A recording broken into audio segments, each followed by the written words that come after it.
MTG Scoundrels. It's in the cardboard. Ladies and gentlemen, scoundrels of all ages, welcome back to another episode of Modern Weekly. Today on the docket, we have Goryos Vengeance versus Blue Boros Energy. Boros going to 6 here, starting with an Arid Mesa, cracking it. There's an Ocelot Pride. We'll be at 20-17 to start this off. Goryos Vengeance drawing for turn.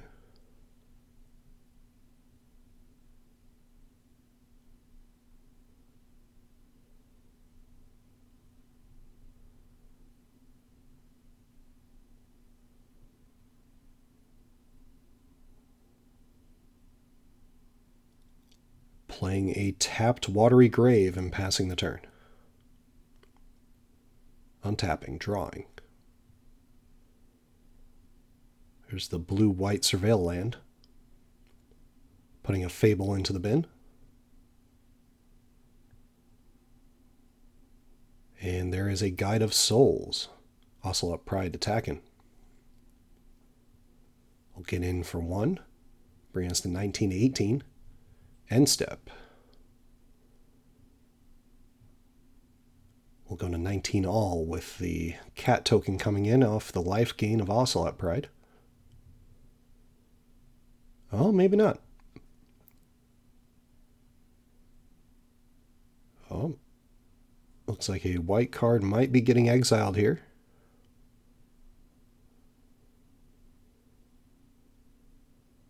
Looks like a Faithless Mending going, and there's a Solitude.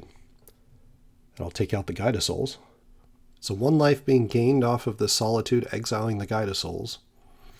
No energy being gained here, though. The cat token will come in on end of turn.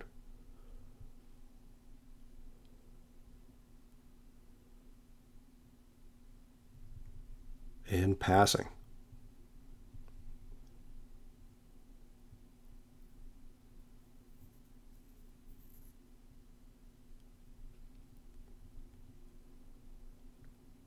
Oh no. Passing the turn. No second land. These greedy Goryos Vengeance players. Hallowed Fountain coming in, losing 2 for it. Fable of the Mirror Breaker coming in, making a Goblin Shaman. Not a bad start at all for the Boros player, but what, goodness gracious, Goryos Vengeance, what are you doing keeping a 1-lander? We'll see if they can draw out of it. There's the 2-2 Goblin Shaman. Getting in for 2 here. This will bring us to 17-18. That'll bring us another 1-1 cat.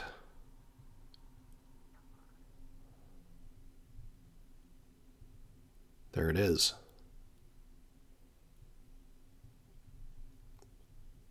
Is it a land?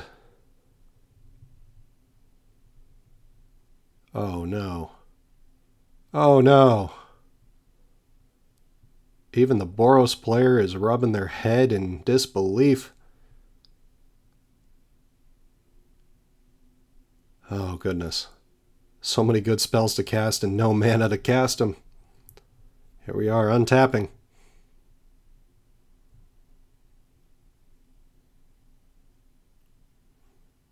Triggered the Saga.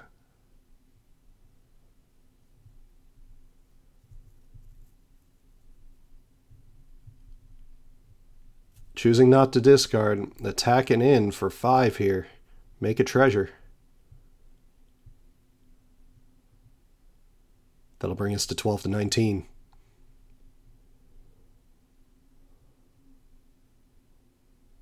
There's an Ajani.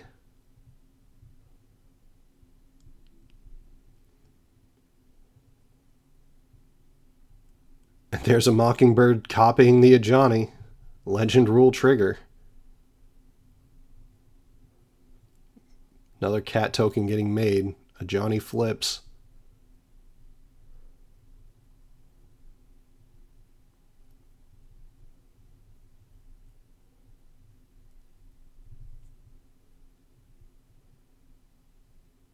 And will deal a bunch of damage here.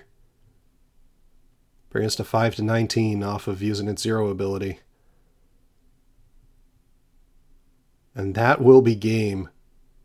Game 1 going to blue Boros energy. Don't keep one-landers, folks.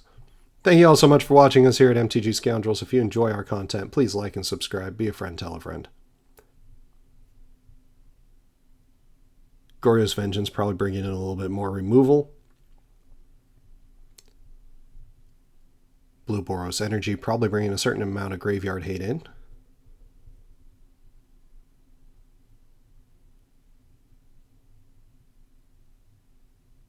Now, if you're looking to pick up some wonderful tokens, specifically food, clue, and treasure tokens in a stained glass style, definitely check out our friends over at Arcane Artistry. Make wonderful tokens out of acrylic and are looking to have other tokens on the way soon. Definitely check them out. Link is in the description. And if you're looking to pick up some cards, definitely check out our sponsor, the channel Warden Games. A wonderful place to store them out. Also hosts of our channel, where we do most of our recording. Links to their TCG player link as well as their normal store link in the description. And if you're interested in checking out getting some art done for either your own personal channel or just if you're looking at possibly doing something as a gift for somebody, something cool, check out our friend Sean Gerard. Their email is in the description below. I've been working with multiple Magic the Gathering artists lately and definitely have some experience in the space and did our logo as well. So definitely give them a shout. So we're going to start something new this week. Now, granted, I've been doing something similar to this kind of on a weekly basis, even since I started doing this channel, where I go into a topic or two and kind of elaborate a bit. We're going to start calling this the Monologues of a Scoundrel. I find that something that has been, just an observation of mine and something that a lot of members of our community care about a lot is not only being gracious in defeat, but also being gracious when you win. And what do I mean by that? Well, we can have fun, we can celebrate it, it's a great thing. Even the best players in this game only win about 60% of the time, right? And, speaking off the cuff, how you treat your opponent is how this game grows. Many of us play Commander, many of us play F&M, some of us strive to be more competitive, play RCQs, regional championships, things of that nature. But one thing I really like to think about is, no matter the result of a match, treating the person across from you with the respect that you would like to be treated with. There's a certain graciousness to it. You can celebrate, but make sure, you come back. Let them know you enjoyed playing the match with them.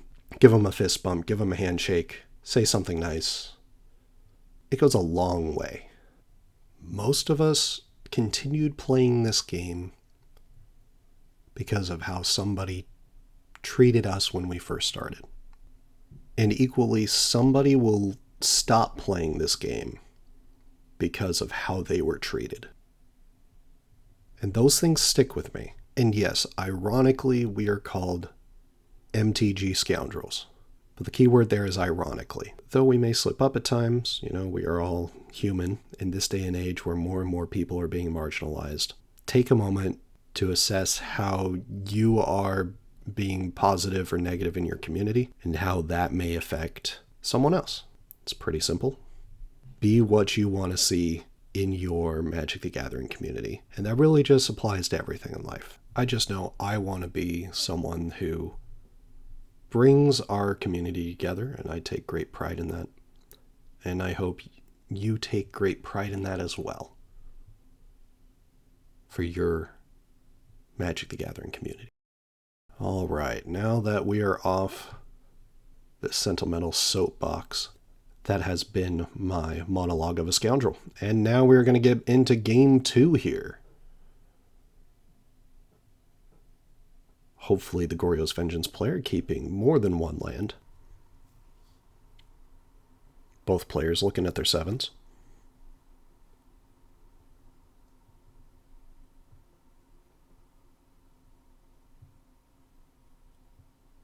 And starting off with a cracked flooded strand, going to 17.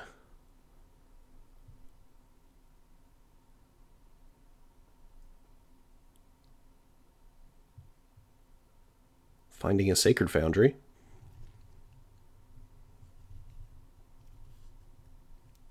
Goryos Vengeance hopefully taking advantage of the Faithless looting unbanning.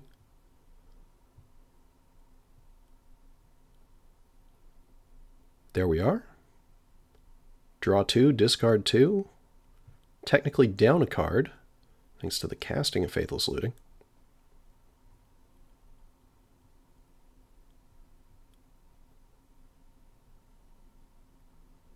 And what will go to the bin here?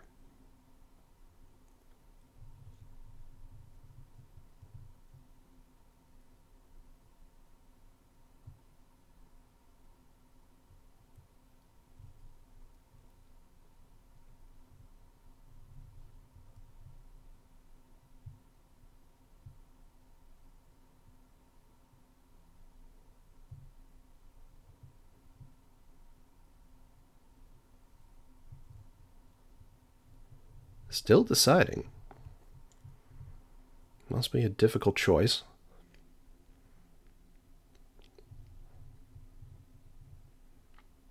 Looks like 2 lands going to the bin. Kept a more land-heavy hand, considering.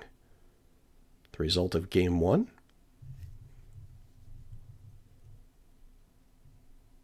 There's an Arid Mesa and passing.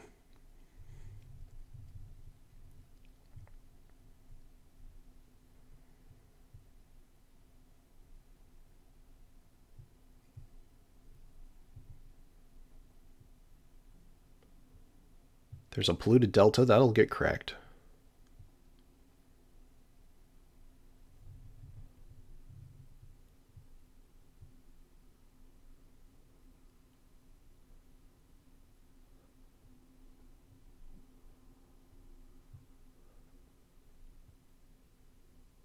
What will we find here? Yep, we'll find the Watery Grave. Get our 3rd and 4th colors online.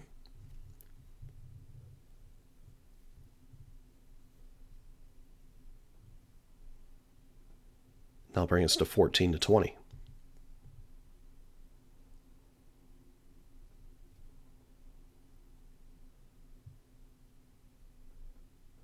And there is a Philology Archaeologist.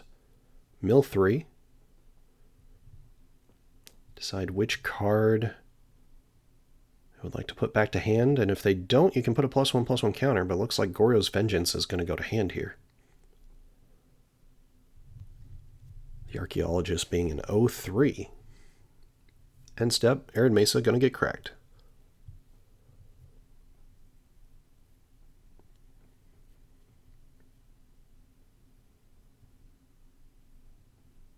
Finding a Surveil land. Of the blue and white variety.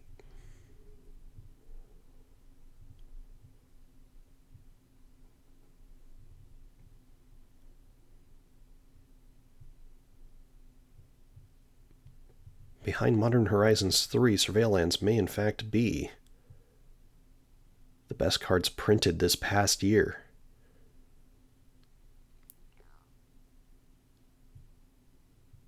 Putting that Fable into the bin. There's a Sacred Foundry taken 2. There's a Goblin Bombardment. Giving the Boros player a red permanent for a possible Johnny play later.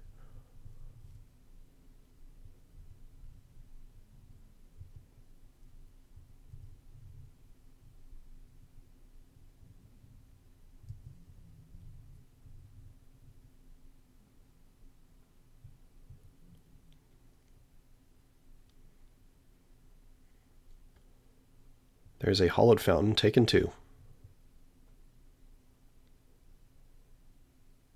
Into a Psychic Frog. Psychic Frog, definitely one of the best upgrades to this deck. They'll be passing, drawn for turn. Guide of Souls. Arguably the one he just drew. In a static prison. Arguably one of the top 2 O-rings ever printed.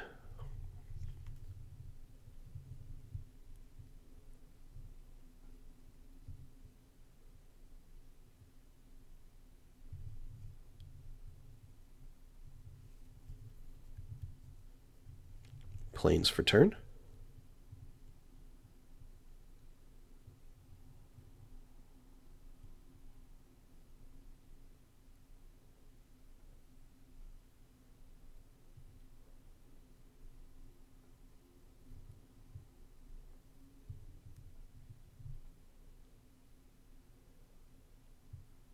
And passing. 4 open mana. Paying the 1 for the static prison. Specifically the 1 energy.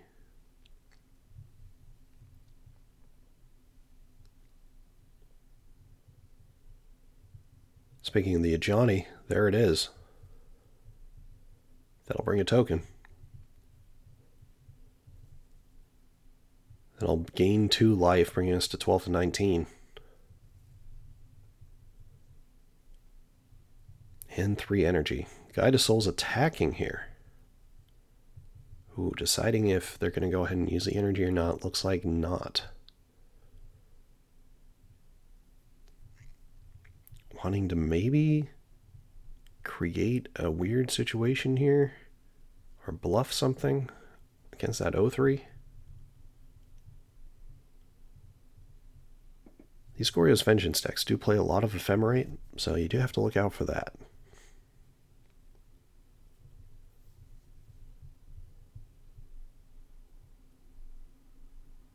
So the Phalangiarchaeologist is going to get in front of the Guide of Souls. In response to activating the Goblin Bombardment of sacking the cat. Looks like an Ephemerate's going to get exiled, and Solitude is going to come into play. Exiling the Ajani.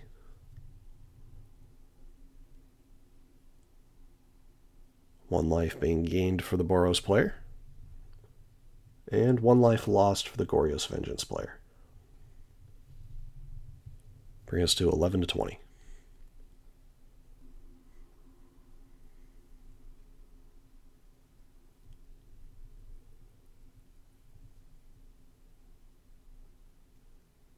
Looks like deciding on what mana to tap here. Aha, flashing back, Faithless Looting. Drawing 2, then discarding 2. And we'll see what they decide to discard here.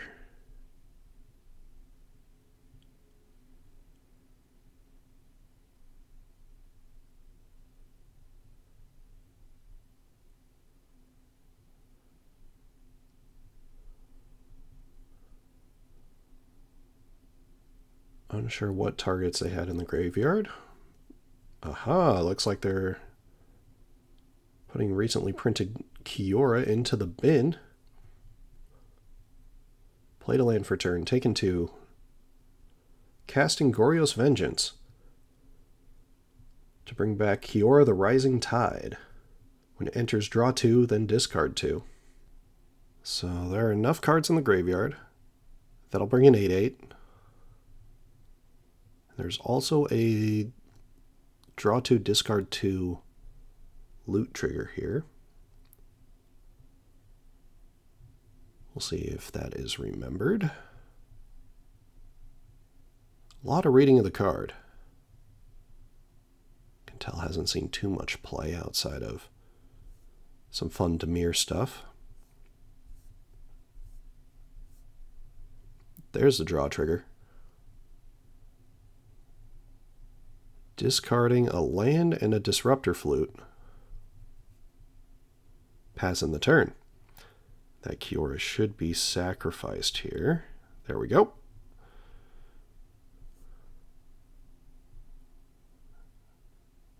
Getting exiled thanks to the Goryos Vengeance. Energy player paying the 1 energy for the static prison.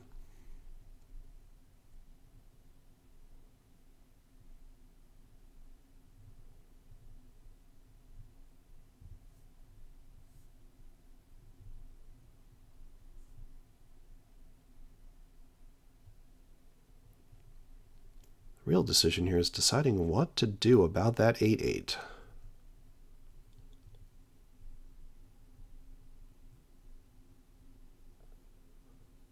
Alright, deciding not to float the mana, going to crack the Flooded Strand.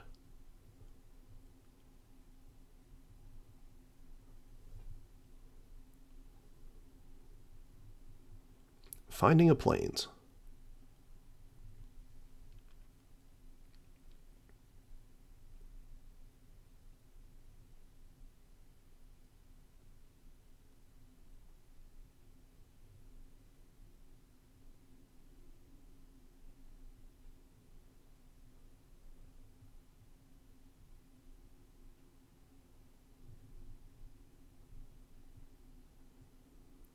There is a Ranger Captain of Eos.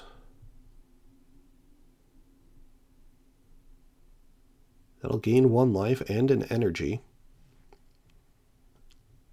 There's a Mockingbird being found off the Ranger Captain.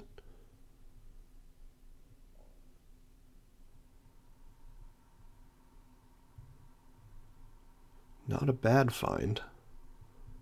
And technically copy the 8/8. And passing the turn.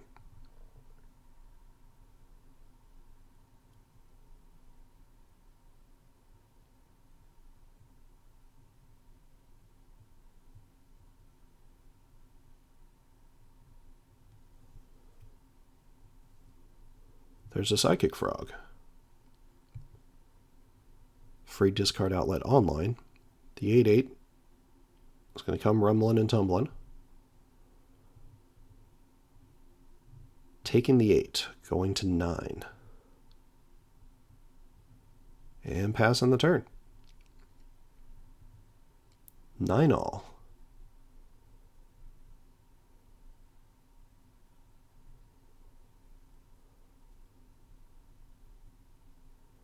Paying for the static prison. Ranger Captain is going to get sacked here, so that way the Goryos Vengeance player can't play any spells. There's a Guide of Souls. That's 1 life and 1 energy.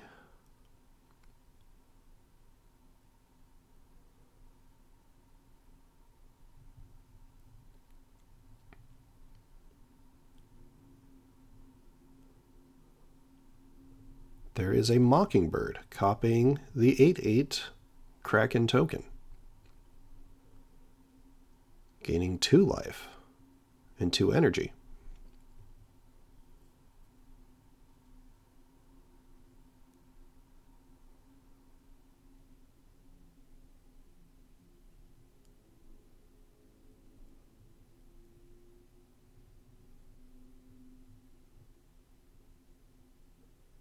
Interesting position here.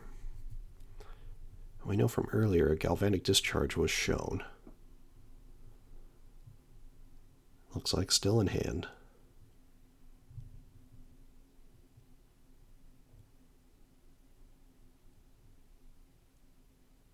Passing the turn. It looks like in the upkeep, going to cast the Galvanic Discharge, kill the 8/8.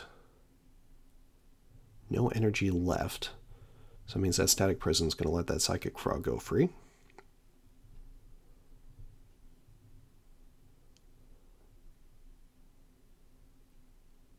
Looks like their life totals are a little bit off as well. Looks like looking up a ruling here.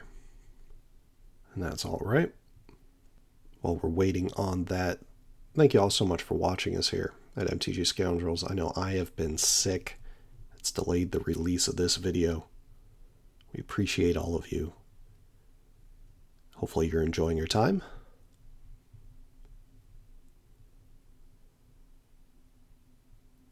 Here we are with an Ephemerate. That will flicker the Philology Archaeologist, milling 3. Ooh, putting an Atraxa into the bin. That's exciting. Finding the prismatic ending, though. Using the prismatic ending to exile the Mockingbird that was copying the token. So that gets rid of the 8/8.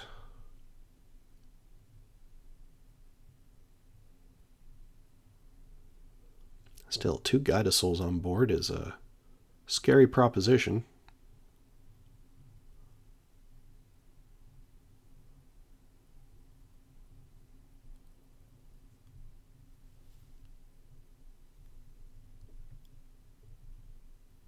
Attacking in, dealing 1 damage, drawing a card after giving it flying.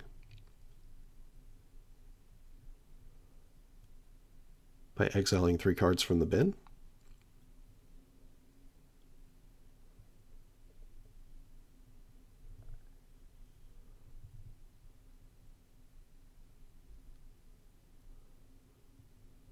Flooded Strand, that'll get cracked. Bring us to 8-11.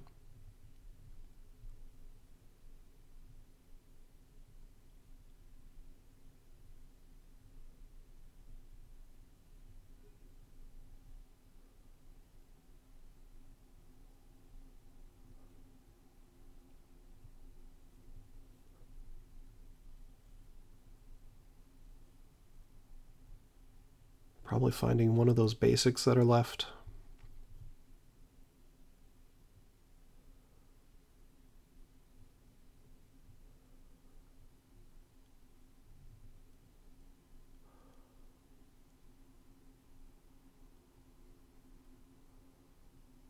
Tough decision, though.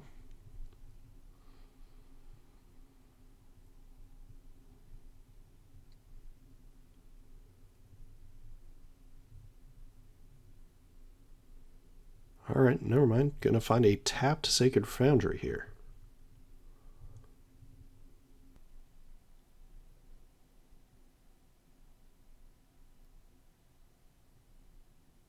So we know with the Ephemerate sitting out there, unless that Faithless archaeologist is dealt with, that they still have a few more looks trying to find another Goryos Vengeance.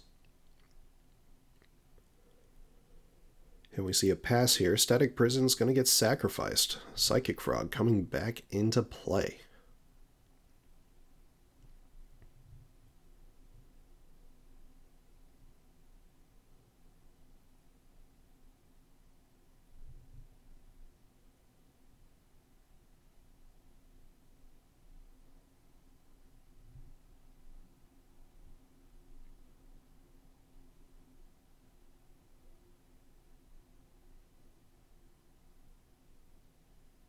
Two mana.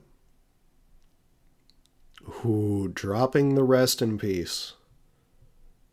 A former classic and staple of the modern format and their sideboards.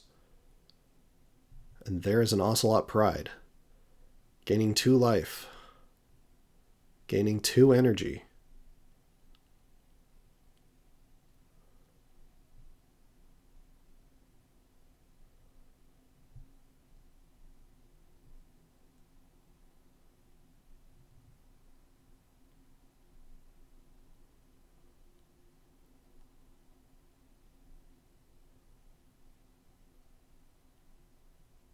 Bringing us to 8-13.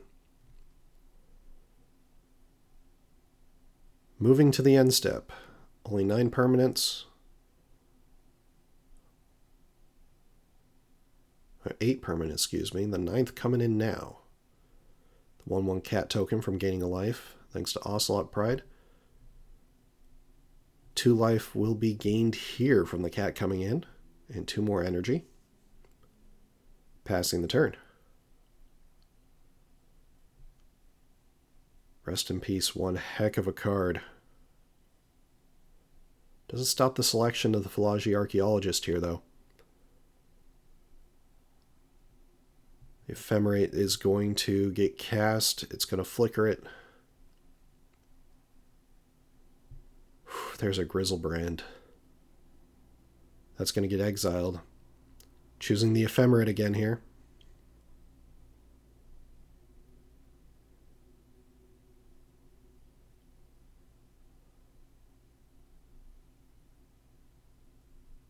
There's a draw step.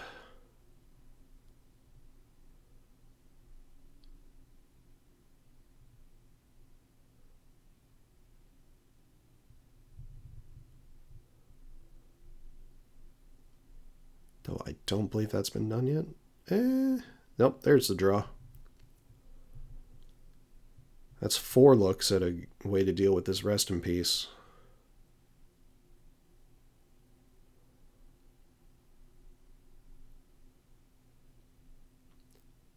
A prismatic ending would do it. That is a tough board you have to deal with at this point.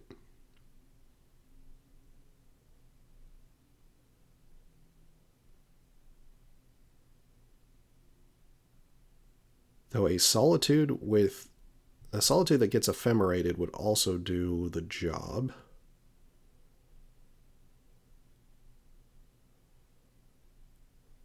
Considering they grabbed an ephemerate.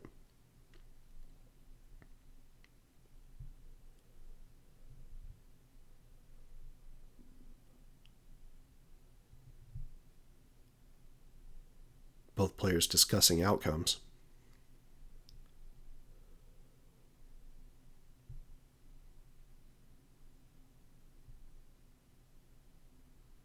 So here we are, there's another psychic frog. That's a blocker.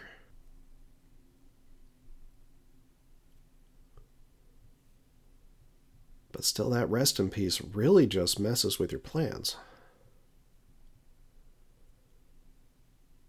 Attacking in with 2 psychic frogs. A cat getting in the way of one. Alright, sacking it to the goblin bombardment to deal 1 damage as well, so that'll bring us to 7 to 13.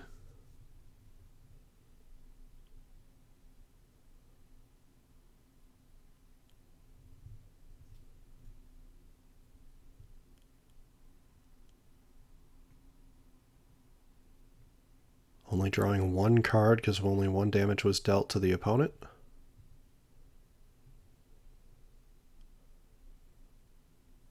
Well, 1 psychic frog specifically making contact. And passing the turn. Drawing for turn here.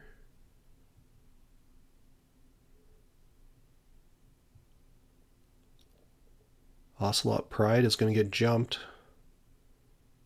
So that is a 3/3 in the air. That'll bring us to 4 to 16.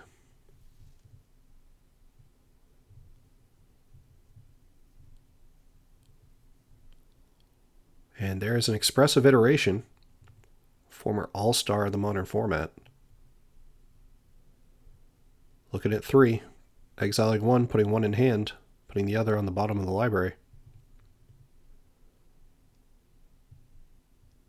Aether Hub getting played as land for turn. That'll gain an energy.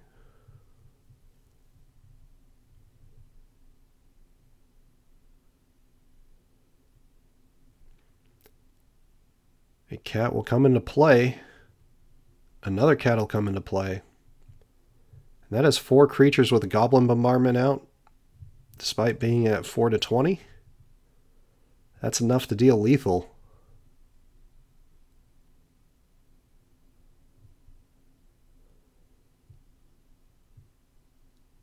And that Ocelot Pride should still be tapped, I believe. Neither here nor there. This game's pretty much over.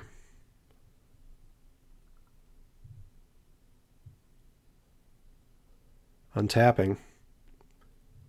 Orm's Chant. Target player can't cast spells this turn.